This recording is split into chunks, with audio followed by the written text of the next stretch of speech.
fact that a pop star, the world's biggest pop star, is dating a star tight end who had one of his greatest games ever, and a network puts them on the air briefly, that it bothers you, what does that say about your life? Dude, she's basically the mascot for the other team. What do you want me to do, cheer for her? Every time they score a touchdown, she does like a dance. Like, I'm supposed to be happy about that? I hated Mattress Mac. Remember Mattress Mac? I freaking hated that dude.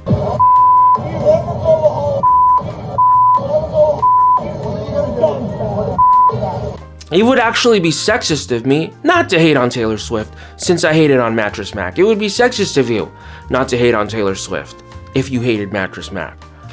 And as far as her politics, they're like, oh, you only dislike her because of her politics. I don't think anybody knows what her politics are. I bet you she's pretty conservative, I bet you. She has her private jets spewing all sorts of carbon emissions just to pick her ass up. Like empty, just picking her up.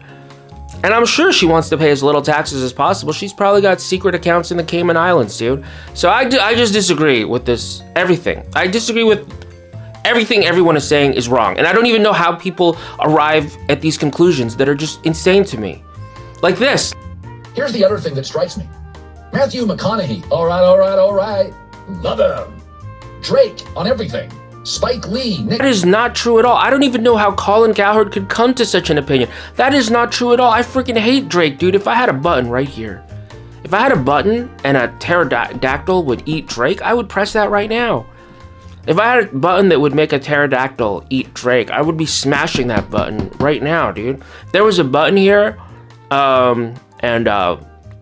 Matthew McConaughey would get tossed in a volcano, I'd be smashing that button, dude. That's just, I don't know how Colin Cowherd comes to these conclusions. But they seem to be universally shared. I don't know how. Did you guys do a poll? Ask me, dude. Do a poll right now. If there was a button and a pterodactyl would eat Drake, I guarantee you would have a pretty decent amount of people that would want a pterodactyl to eat Drake. I just want to watch football. Liar, you're lying.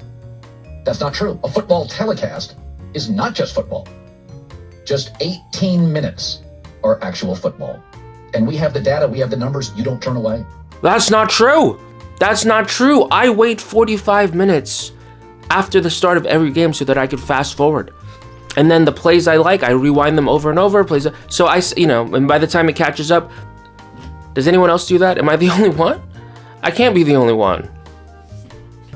Commercials, reviews, 18 minutes of real football.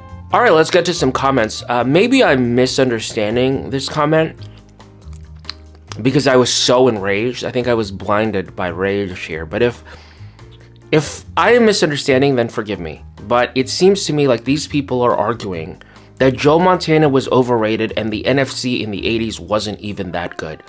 Bro. Brother, what's that? What's that, brother? That is one of the most ridiculous takes I have ever read. But I'm not going to argue with you because spoiler alert, I'm going to tell you how great the Redskins, the Giants, and the Chicago Bears were, and you're going to stick to your opinion no matter what. Let's just skip past where you stubbornly defend your position no matter what and move on with our lives. Now, would you look at that? Here's Flav, the infamous Flav is here. Flav is here to defend Jimmy G. He says Jimmy G was a Super Bowl quarterback. Listen, by that logic, Cam Newton is a Super Bowl quarterback. Is Cam Newton a Super Bowl quarterback? It was a 13-7 game at halftime against the Broncos. So by your logic, Cam Newton is a Super Bowl quarterback. Colin Kaepernick is a Super Bowl quarterback. Steve McNair, Donovan McNabb. To me, those aren't Super Bowl caliber quarterbacks. To me, those are quarterbacks that needed the other team to slip on banana peels to get there. I don't consider that a reliable path to the Super Bowl. To me, those types of quarterbacks are recipes for mediocrity. Those types of quarterbacks are recipes for spending 5 to 10 years trying to get over the hump but never quite doing so. And I'm pre-hypertensive. I don't have time for that. I don't want to spend what little time I have left on Earth waiting for. Now, speaking of mediocrity, this guy wants to defend Alex Smith. Of course, Alex Smith improved under Jim Harbaugh and Andy Reid. I would never deny that, but I spent years watching Alex Smith. He couldn't convert a 3rd and 6 to save his life, whereas Brock, in his second year, can do it in his sleep. He could do that last year. So, And by the way, Jim Harbaugh clearly agreed with me because Jim Harbaugh tried to replace him. Andy Reid replaced him. I don't know why we spent time arguing. Can you imagine? No wonder people can't settle the Middle East crisis, dude. Look, we can't even agree on Alex Smith. It's been settled. Like, everybody knows what happened with Alex Smith. Yet there are still people who will defend Alex Smith to this day. No wonder they can't solve the Middle East crisis, dude. Can you imagine how much harder that would be when we can't even agree on Alex Smith?